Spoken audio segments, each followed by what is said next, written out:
Thank you so much for joining me today in this conversation. I'm Shruti and I'm talking today to a very impressive young man. Welcome, Abhigyan.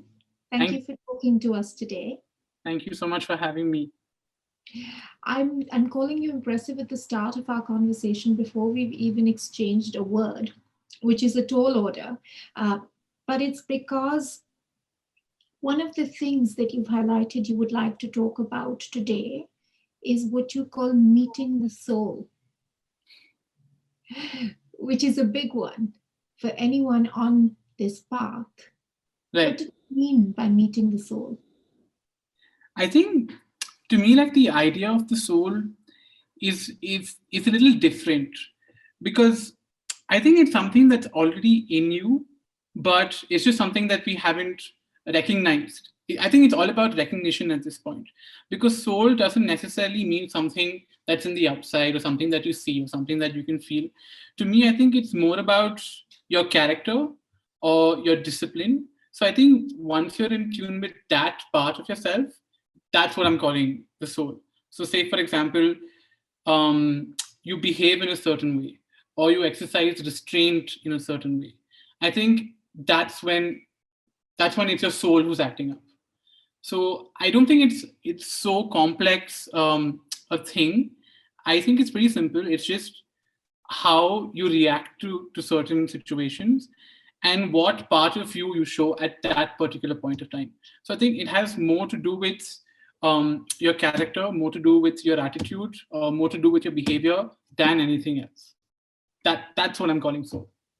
Everything you're saying is music to any parent's Oh ears God. because we all hope our children show restraint, show character, show discipline. Can you give me an example? What was your behavior like perhaps before you met the soul?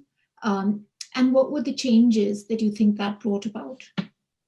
I think, I mean, I can't think of a particular situation, but I can give you an example in terms of the fact that, for example, if there's something happening around you and you're genuinely irritated or you're frustrated, you're not liking what's happening around you. So you don't necessarily need to react at that point of time. So that's where I feel, because then the outcome just goes out of control. Because say, for example, you yell at someone or you get super angry at someone. But here, for example, when you come in tune, you come in sync with your soul and you exercise restraint, like maybe I don't really need to say something right now. I think that could be a very relevant example here where you just sort of hold back and don't necessarily add into what's happening. So that's just a small example of where I exercised restraint or where the discipline takes over and you don't have to add into what's already happening. Is it a calming exercise, meeting the soul? Because if I were not initiated into anything and I just read it, it actually sounds quite scary. And Yeah. I'm sure a lot of people out there think, but I don't know if I want to meet my soul. Why would I want to? It sounds larger than life. It sounds like something that I'm going to have to process, to deal with. Is it a frightening process? I think the only reason why we might think it's frightening is because we distance ourselves from it. Because we're thinking of the soul as something else, something that's not really part of us, something that we can see outside of us, something that we have to go to connect with. I just think if we simplify it and look at it as something that we already have inside us and just have to connect with. So I think it isn't really something that it isn't a task. You know what I mean? It's not something you have to work towards. You already inherently have it in you. So I think if you look at it from that perspective, it won't be as frightening. And it's more like a part of you. Like you have this bad part of you, you have this angry part of you, you have this part of you that doesn't like certain things. Similarly, I just think your soul is a part of you that we need to acknowledge that it's a part of us. We need to be open to accepting it. And I think it's just as simple as swinging from one emotion to another. And I don't think it's as complex or as frightening as others might think of it to be. Again, you brought up something really, really important, something that resonated with me personally. So I'm going to ask you a little bit about that because when I look back at my younger self, I think one of the things that has changed most dramatically between who I used to be and who I am is that as a younger person, often we struggle to accept part of ourselves that are not pretty. So when you are angry, or when you feel betrayed, or when you feel needy, or when you feel emotionally vulnerable, because these are not pretty things to see about oneself, Yeah. I think a lot of us, when we were younger, spent a lot of time pushing it away. And of course, we all know how we push it away. We numb our senses, we shop, we drink, we Right. indulge in excessive behavior of any sort, Right. whatever it is that helps to numb that. And Right. that's almost a characteristic of youth, Yeah. because you Right. struggle with those parts of yourself that are difficult to accept.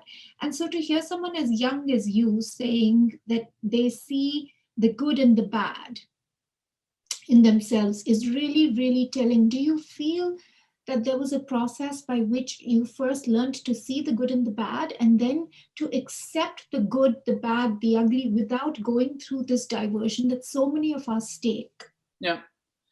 I mean, yeah, like you rightly pointed out, it's all about recognizing, because I think at some point we don't even recognize the. Sometimes we don't recognize the good, sometimes we don't recognize the bad.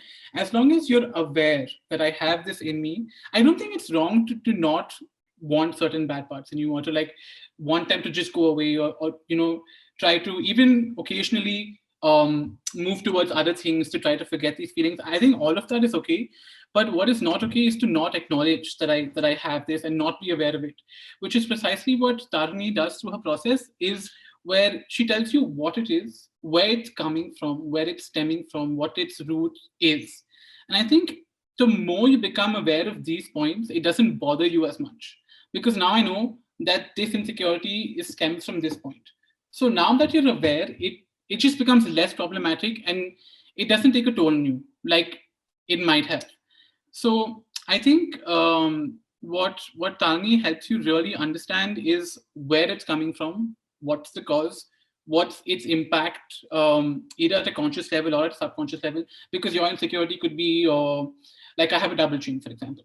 So you, it's not wrong to have that insecurity, and there's nothing bad about it. But it's important to understand why I feel insecure about it and what I can do to not let that feeling overpower. So I think um, once you address these issues with Tarni, it just really helps you not be affected by them as much. I'm sure you won't be surprised to know that you're not alone, particularly within your age group. Uh, People are more vulnerable to endless scrutiny of physical characteristics, and so much Right. of our self-esteem is based on that, and we Right. feel that it marks us for Yeah. life. So Yeah. if you don't fit into a certain mold, then you are forever going to be whatever the end of that sentence is. And so it's fascinating that you feel you've been able to allay those fears, Yeah. uh, and you sound fairly confident about where you are today. I mean, I think in terms of physical appearance, I think our times have changed. We're not as aggressive as we used to be. I'm sure there are people that do look beyond. But having said that, yes, it's it's okay to feel a certain way about how you look, or how you don't look. But it's more about, oh, what can I do with what I have? This is not something that I can just wish away, or not something that's just going to go away magically. And that's not what we're looking for either in this process. It's more about, I have it, what can I do best with it? Why do I have to always look at it in negative light? Why should I even look at it as something that's bad? Maybe it's too small a thing to consider bad, and too irrelevant a thing to consider bad, because there's so many more things that are important in today's times, right? Sort of And is from the outside, because when you brought it up, I had to lean into the screen and stare even closer and try and figure out what you were talking about. So it sort of is, but it's that doesn't help you at all. It's irrelevant to the outside world. correct. Sure, it is a big deal in your mind. Right, of course, no doubt about that.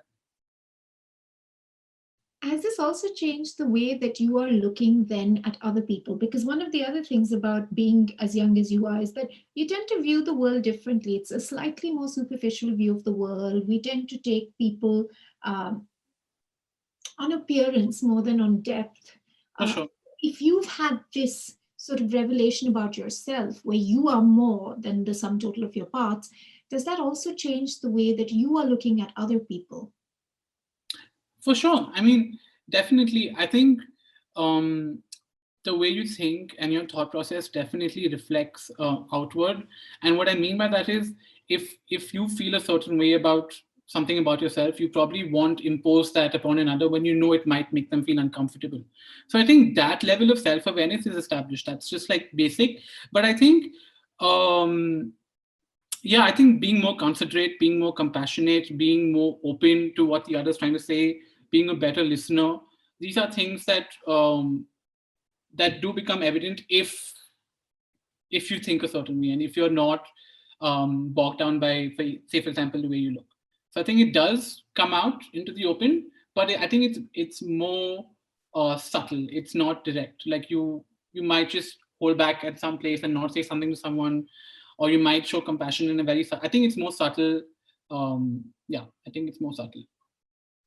Would you choose people differently? Would you choose your peer group or your friends or someone that you might even be romantically involved with differently, using different criteria, i.e., not uh, the criteria that you would have used perhaps, or you would have thought of using, or the ones that you read about in books or see in movies? Has your criteria for what you want in a person that you let into your space changed? No, not really. I think I would be really open to looking at everything, whether it's companionship or anything else, because having a criteria and looking for something specifically is a very, I think it's a little egoistic, because I'm like, I want only this, or this person to look only like this, or the person I should be with should look like this. I think it's coming from a place of ego. That's what I feel. Or it's more like, okay, I'm inferior and I get to decide what my future, whatever, is going to look like.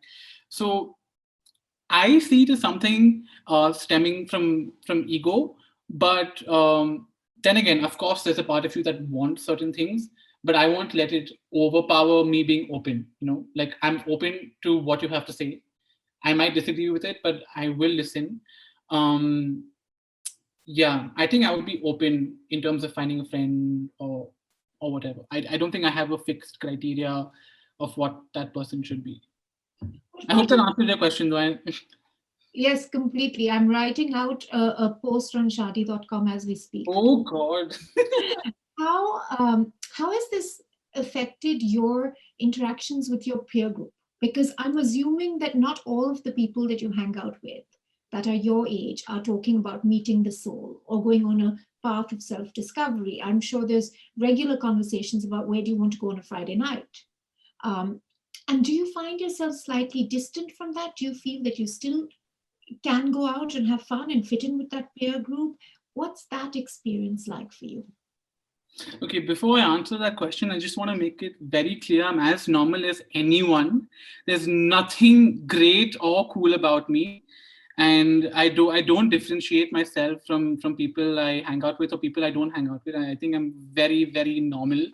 But yeah, just to go back to your question, um, of course, I mean, you do see through things that are really mundane and really don't add too much to what you want to do. Say, for example, certain conversations are just small talk, but then if the conversation is only small talk, then you know that there's something missing or there's a link that's missing. So definitely it changes the interactions that you have with people around you, but I don't think that it's a defining factor. Like, only if we have these kind of conversations can we hang out for a drink, for example. So I don't limit myself, but I can identify. I'm aware when it's going downhill and when the conversation is just very superficial. I can tell, and I will distance myself, but I won't be mean about it. It's important. A lot of times when I speak with young people, they buy into the idea of getting to know themselves better. They buy into the idea of self acceptance, self love, self discovery, but they feel it's not for them right now. And they push it out to, 20 years later, I'll come to this and I'll explore this then. But it's not for me now. And when I push and ask why it's not for them now, I find more often than not they don't want to change, because this is a period in their life when they're engaging so intensely with the outside world that they think anything that is to do with the self will take them away from their friends, their social life, their career. Often they say, no, no, this is not the time for me to meditate. This is the time for me to study. This is the time for me to focus. This is the time for me to widen my perspective. What would be your advice to someone like that? Someone who's young, someone who has ambition in terms of their personal life, their career, and they just feel that this journey of the self doesn't fit into that list that I have for the next few years for myself. Well, I'm not sure if I'm in any place to give advice, but I will definitely answer your question. I think if we look at self-discovery or getting in sync with yourself as something that's complementary to your career or to your relationship or to your education, and not so much as something that is going to wear you out or something different. I think it's something that goes hand in hand. You discovering your own potential is more often than not going to make you a better student, going to make you a better corporate. I just think if we're able to link the two things and say that they're part of the same process, then it'll work better. You know, where you're saying me getting to know what I really am. Say, for example, you're alone for 5 minutes. There's no distraction. There's no social media. There's nothing. You're just alone for 5 minutes, and you understanding a certain thing about yourself is probably going to help you at university. It's probably going to help you when your boss asks you something. So I think it's going to help to do it now when you're younger than push it forward to when you're older, because the more self-aware you are, the better you react to situation, the more the outcome is in your control and not someone else controlling it. Because I know this about myself, I know X or Y about myself, and I know what outcome it can possibly have. So both ways, I think it works in your favor. You have to and it's, I don't think it's a task. Maybe the whole concept of it being a task, self-discovery, understanding the self, I really don't think it's something that requires um, um, a lot of hard work. I think it's something that comes to you easily. We're just talking about basic stuff. The stuff that comes up in our sessions with Tarini is not something that can't be understood. It's not something that you need to work upon for hours or months together. Um, I just think we should look at it as something that is in line with your career or with your education, not as something that you should achieve later on when you're older. It's just going to help you at this point.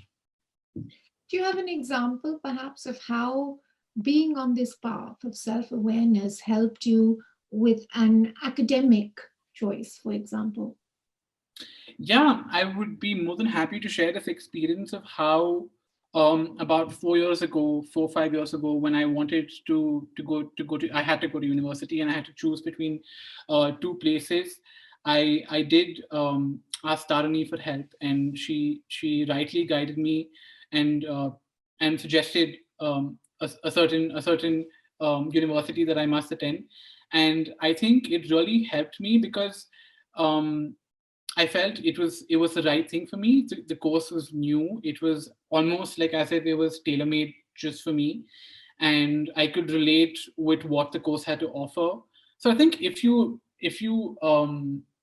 look at things before and work on them before and try to understand why is this a better option or why is that not a better option, or I think if you analyze a bit before making big decisions, it really adds up, right? Because then, like for example, with me at university, I really felt like I belonged there. You know, things I did really interested me.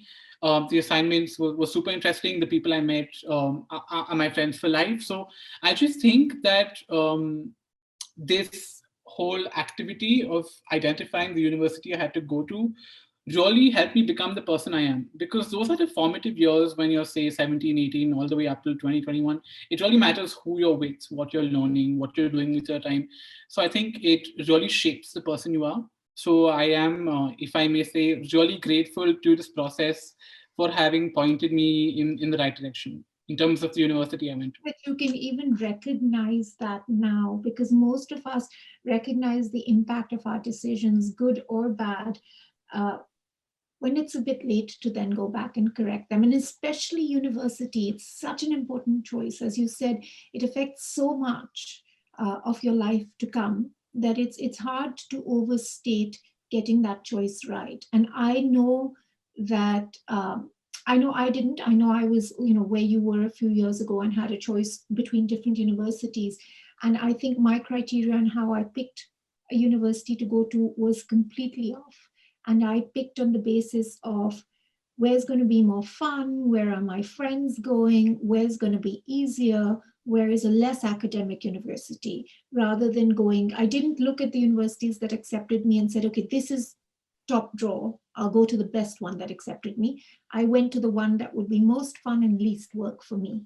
And it's definitely something that I have then lived to regret. So I think what you said about having that pause, that time to reflect on your choices and really question the reason, when you know yourself Yeah, as well as you clearly do, you're able to pinpoint why you're making a certain choice and identify a red flag. Whereas I feel I hurtled through a very important decision in my life and I just made it right. without asking myself that, is this really what I want to do? It's a once in a lifetime opportunity. Do I want to go to the place that's most fun, or do I want to go to the place that's going to be the most rewarding? Yeah, And I think that's a choice that a lot of people will identify with, because you're saying this today about a university, but I think the same can be said about life choices like a job or where yeah, you're going to live. What is the criteria that you're going to use to choose it? So if I'm understanding correctly, what you're saying is that your decision making is enhanced because your knowledge of yourself is enhanced. You know absolutely. yourself better, so you Correct, know what decisions are going to work for you. correct, And when you're making the wrong one, you also know why you're making the wrong one. So if correct. you were going to choose a university because it's going to be a good party, you would be able to sell that that's the wrong reason for But, choosing it. but then again, right, that's what this is about, where we're not going to judge someone for a choice they made for a certain reason. It's more about, I mean, everyone has their own way of realizing, and it takes a certain amount of time for different people, and there's nothing wrong with that. Honestly, I think it's less about um, judging another because of why they went to a university or why they didn't go to university. I think it's more about everyone is just going to take their own time, and it really doesn't matter as long as you're getting there and you're in the right direction. It really shouldn't matter. I know I went off topic, but I just wanted to say that it's not about criticizing or judging someone because of a certain choice they made. I mean, everyone can get to the same place. The time really doesn't matter as long as our intent is right, and um, your intent is pure. Like, I'm doing this for a certain reason, then it shouldn't matter. We've spoken thus far about very positive things, about tempering your reactions, about moderation, about knowing yourself, about self awareness, about making decisions in the right way, using the right criteria. But being young is about a lot more than that. There's a certain angst, a certain anxiety that invariably accompanies being young. And I find more and more when I look around, I find younger people struggling with quite serious issues. It's not all fun and games. They're grappling with a fair amount of existential angst. And again, some fare better than others at dealing with these issues. Some are unfortunately depressed or struggling. Has that been your experience? Has there been phases of that? Has it been all sunshine, or has there been like clouds along the way as well? No, definitely not. I think there were definitely moments, and there still are moments, where I find myself um, facing just this perpetual sadness and this pittish feeling in my stomach, which is pretty similar to what depression is like. But I think what I think, as long as it's in phases and you're able to identify that this is what I'm feeling at this point of time, and the impact could be X, Y, Z, then its effect isn't like the magnitude with which you feel those emotions isn't that strong. I think definitely it's not just people my age, it's people older and people younger who are facing these issues. But I think as long as you don't deny them, I think it's a lot to do with people denying what they're feeling, or not sharing it with another person, which I feel is a mistake. But that denial is, I feel, is a bigger problem than the sadness or the loneliness or the depression itself. Because if you're going to deny what you're feeling, it's just going to get heavier, and you're going to feel it with even more intensity, and it's just not going to work for you.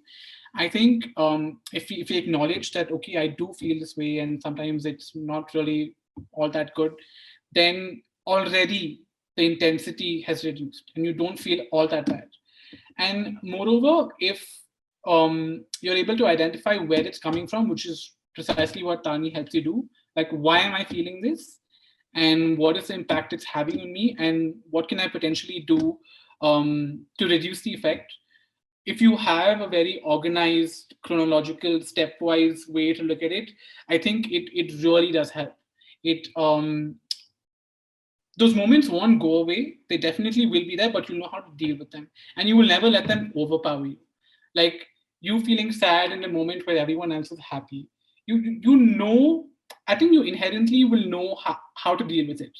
You won't like break down and, you know, react in a certain way. I think your the way you respond to it will be more controlled. And you'll have control over the emotion, and it won't have control over you.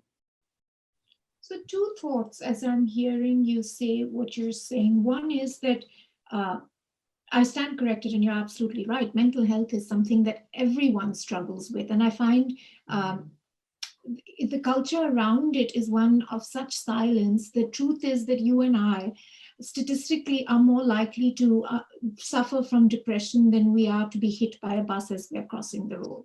For And sure. yet, every single time we cross the road, we'll make sure we look left and right. But every morning that we wake up, we won't do a mental health check with ourselves. We won't say, how am I feeling today? Am I going to be able to cope, or do I need to reach out for help? It would never occur to you. And if you said this to somebody, if we brought up our children, just like we teach them to cross a road and say, look left, look right, look again, then you cross. If we brought them to sort of grow up and just check in with themselves, you've called it seeing yourself, to check in with yourself, to have that conversation with yourself and say, are you able to cope? Are you not able to cope? What do you need in order to be able to cope? We'd go a long way. I think we go further than just sort of doling out Prozac or Xanax or prescription Sure. to people. This is a longer term cure. But Sorry, no, I just want to say, it has more to do with the stigma, right? Like you said, it's not something people talk about. It's not something people want to talk about. So as long as you're able to overlook and overpower the stigma, you're already on the right path. You're talking about it. You're sharing what you feel, and it's only then that you can possibly find solutions. Because if it's in you, then it's just your mind controlling, and it's just your thoughts and emotions that overpower. I think it's very important to speak up. It's very important to share, and I just think it's super stigmatized, and that's where the issue lies. it is, because we have this mental image of what someone who is depressed should look like. And so I feel that, maybe if I say I'm depressed, you're going to think, oh, what a loser. Yeah. Something hasn't worked out on the personal front or the career front, but the real picture is that people with everything are more likely to be depressed than someone who doesn't have the space and the time and the luxury in their life to be depressed, just has to show up for life. So I think you're right. Along with talking about it, it's important to see different sorts of people talking about it. And it could be a young person, it could be an older person, it could be a healthy person, it could be a rich person, it could be a poor person, a single person, someone with a family. All of us really could at some point or the other be depressed. For sure. And what are the tools you thought that helped you dealing with what you call this sadness? And if you feel comfortable talking about it, then tell us a little bit of where you mapped it to. What was causing this sadness? Because again, when I look at you, I see someone at the cusp of their life, such opportunity. You went to one of the best universities in the field that you want to be with. So how were you able to understand the genesis of this sadness? Yeah. So I think the way in which this process really helped me was to identify that somewhere it was self-generated. So if you're trying to ask me where the root of it was, or where this sadness or depression was stemming from, I felt what I was able to see was that it was self-generated. There is a part of you that is addicted to the feeling itself. It's like two polarities. Either you're in that euphoric um, state where it's all fun and games, and you're having the best time of your life, and then this is the other polarity where you're on this all-time low. So I think the idea and the solution here would be to find a midpoint, is to not constantly swing between these two polarities. So going back to your question, it was self-generated because you also want the high, but you don't really want to face this low. So I think living in a more balanced way where you're not looking for the high, and it's not what really satisfies you and serves your purpose, is the solution. Where I'm not like, okay, I need to feel that, but I don't want to feel this. And the idea is just to have a more balanced, sustained existence, where I'm okay to compromise on certain things, where I'm okay to compromise is the wrong word. I'm okay to not indulge in certain things and have a more sustained existence where you choose the mid paths, and you're like, okay, this is, I'm not going to swing between these two, because if I feel this, then I will definitely feel the other end. So yeah, I think the solution was more towards the mid path, yeah. I think that's something a lot of people struggle with, because when you're talking about this high, I think a lot of the problems people have today come from constantly chasing that high or trying to sustain that high. And it can be anything, right? Like I said, it can be an out of balance reaction to anything, uh, whether it's a substance or it's a habit. I mean, food is a substance when it's abused. So do you think this is something that would apply to a lot of people, not just you, this need to sort of chase that high to the detriment of your larger self? For sure, absolutely. I think it's not meant just for a certain age group or for a certain kind of people. I think it's universal, and it applies to each and every one. And I think as long as that urge or that desire to want that high is absent, then you won't really feel that low. Because the thing is, I think what I'm just going to bring in another point that I really wanted to say even before was, I think it's important to understand that this process that Tarni takes you through is very scientific.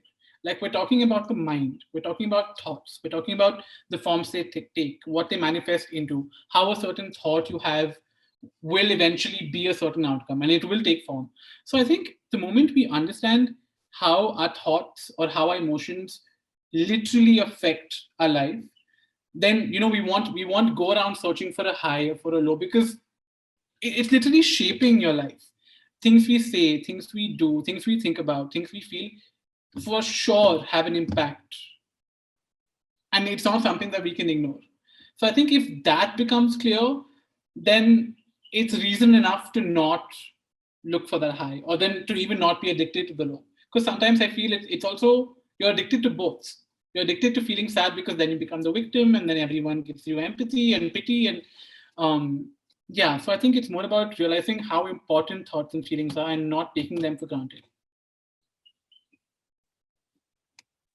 I think it's telling that Tarani is called her institute Mind Institute, because you think of the path to self discovery not involving the mind at all, Yeah, right? yeah, And people tend to categorize themselves in two different lots. I'm a very cerebral person, yeah, so I'm not into any of this, and you are maybe more of a emotional, right brain motivated person, and this is for you. Whereas the truth is, like you said, the mind is the most powerful tool that we yeah. have at our disposal. And Right, perhaps we discount how much of that is involved in how our body functions, even in how our life plays out. for sure. Yeah. But you referred earlier to discipline, to living a life of balance. What does that mean? What does discipline or living a life of balance mean? How did this awareness that you got perhaps through this process manifest into a life of balance for you?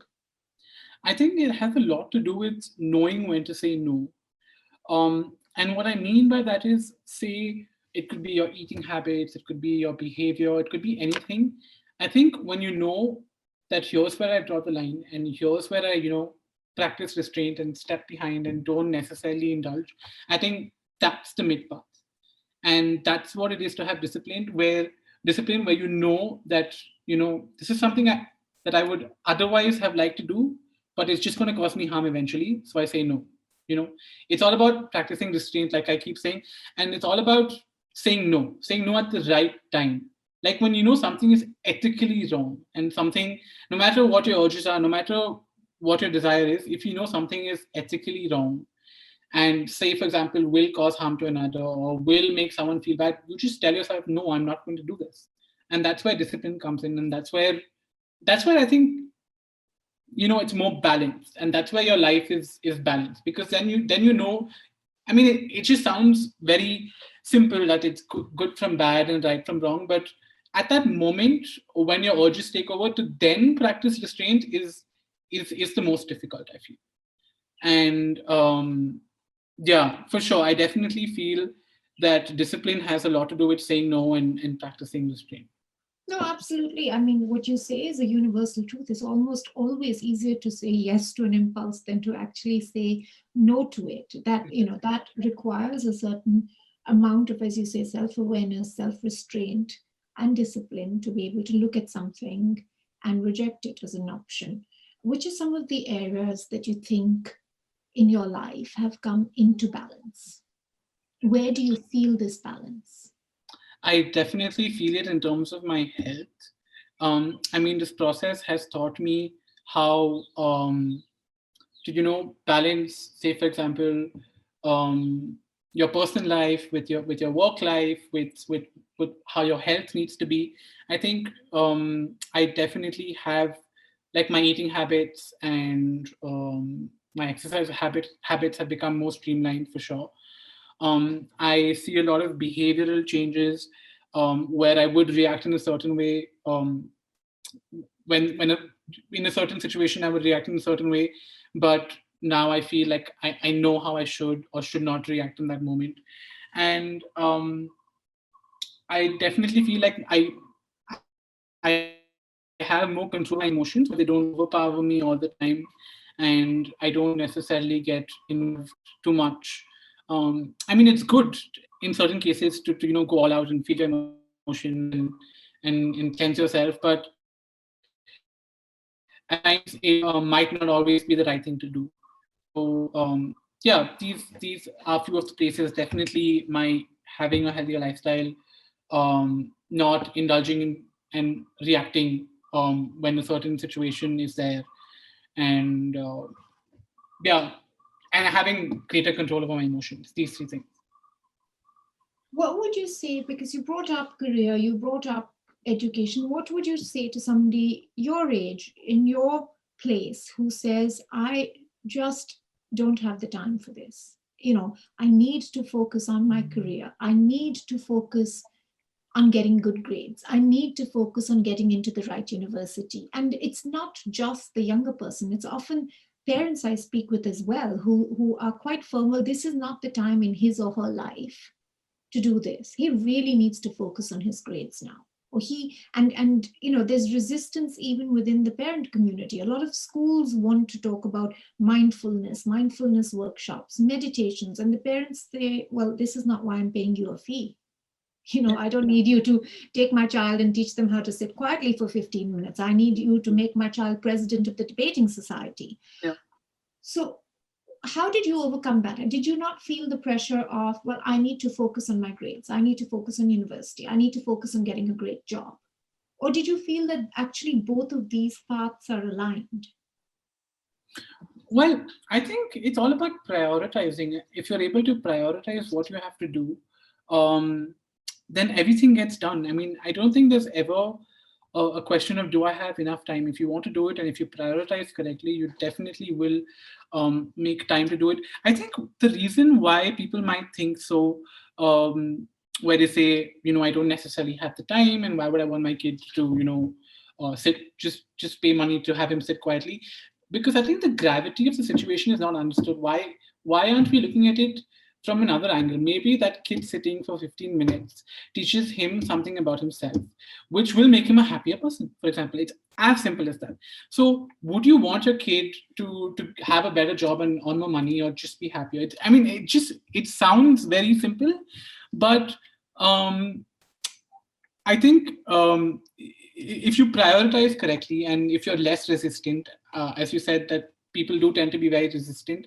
If you prioritize correctly, you definitely will have time to to meditate in this case. But um, yeah, I think it's important um, to understand how effective all of this can be in your life, and it will only add to what you're doing. It will only add to your education. It will only add to you being a parent. It will only add to your career. It'll just make you better. So if something is available and it's um, going to enhance what you're already doing, I don't understand why people would be resistant to it. Yeah. What has it added? If meditation is a toolbox, what's the tool that you feel it's given you? For me, I know my number one benefit or advantage is that if I've meditated before a certain event, it's given me perspective, which is not to say that I've always acted or reacted in the right manner, but even when I've reacted wrongly to a situation, I've had the perspective where it's almost as if I'm seeing myself in the third person and I'm saying, wow, Shruti, you're really overreacting to this situation. Yeah. Yeah. Or um, I'll watch myself and I'll say, okay, this is clearly something in you has gotten triggered, Yeah. or you are making an impulsive decision, or you're making a greedy decision. I can see, I might not always be able to stop myself from acting in a certain way, but I can certainly see it play out. So there's this complete awareness. Even when I am being short or snappy or mean or angry or unkind to a person, I might still on occasion be unkind to a person, but there's no hiding from myself. Yeah. When I Yeah. sit with myself, I can see very clearly that, wow, you were really uncharitable in that situation, or you were really unkind in that situation. What is it that it's done for you? If I had to ask you, what has meditation brought to your life? What would you say? I don't think it's done something much different from what you said. I think it's brought a lot of, like you said, perspective. I'm just saying clarity. There's a lot more clarity of thought. There's a lot more clarity in terms of what I want. You also become clear of another's intent. I feel like there's this, once you meditate and give yourself those few minutes to just sit and understand and breathe, just breathing, I think it gives you that ability to see through yourself and to see through another.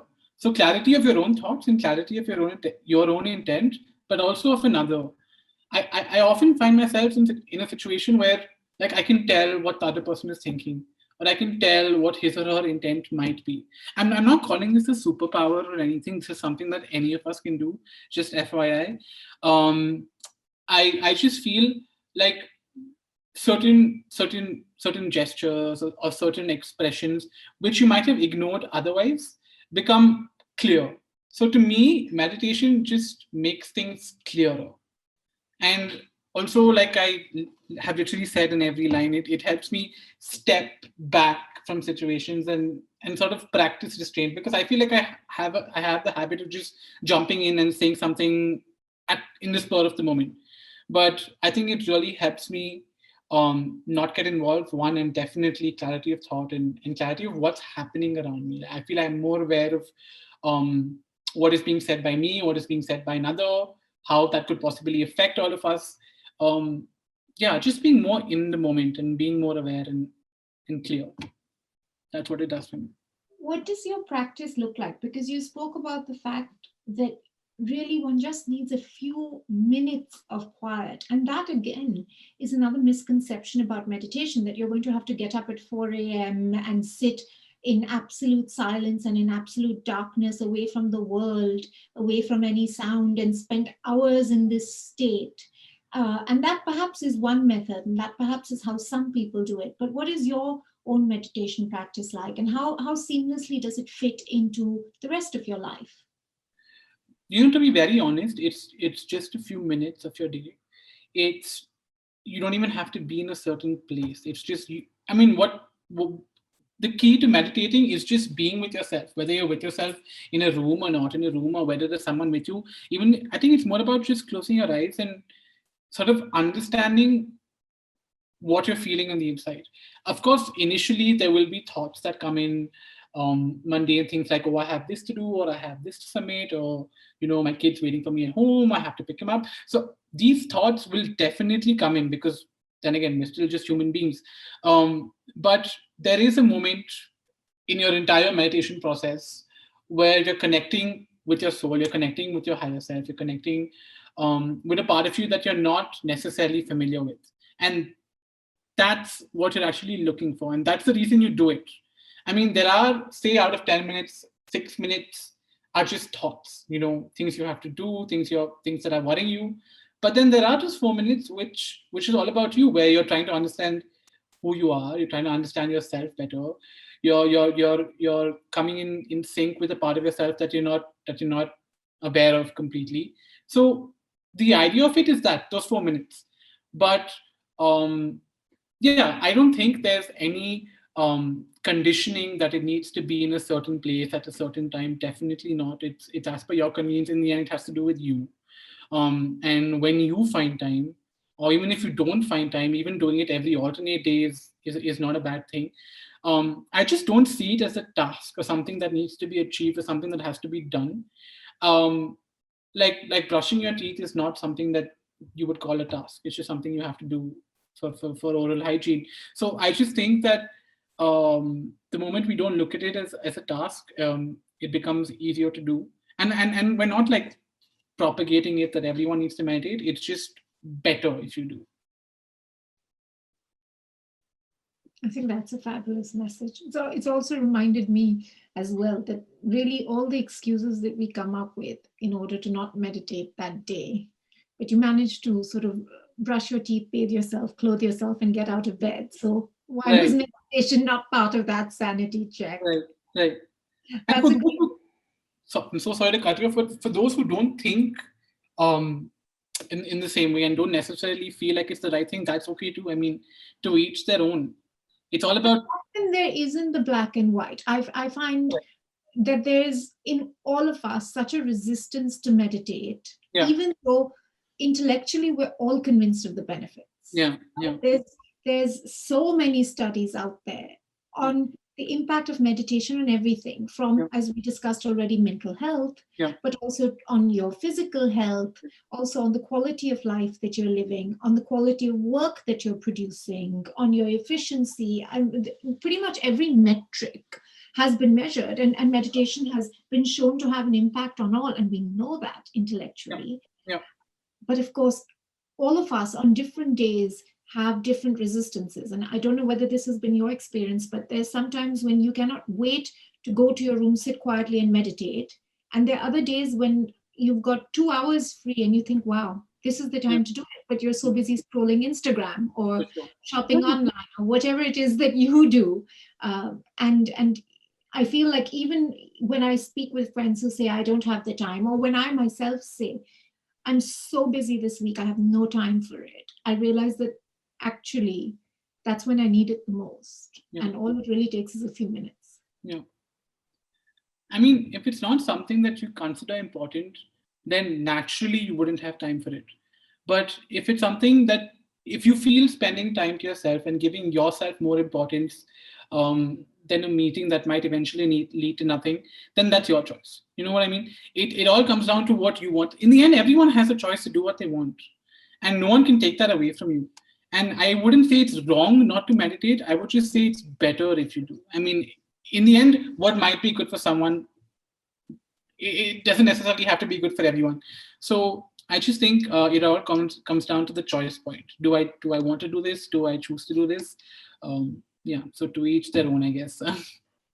Well, it's great to see you make such really, really good choices and this early in your life. Thanks so much for the conversation today. Thank I've got some you. more Thank you so much. information on meditating, on the method, on Tharani's Mind Institute, on the Mind Institute website. So feel free to have a look and spend some time on it in case you need other questions that need answering.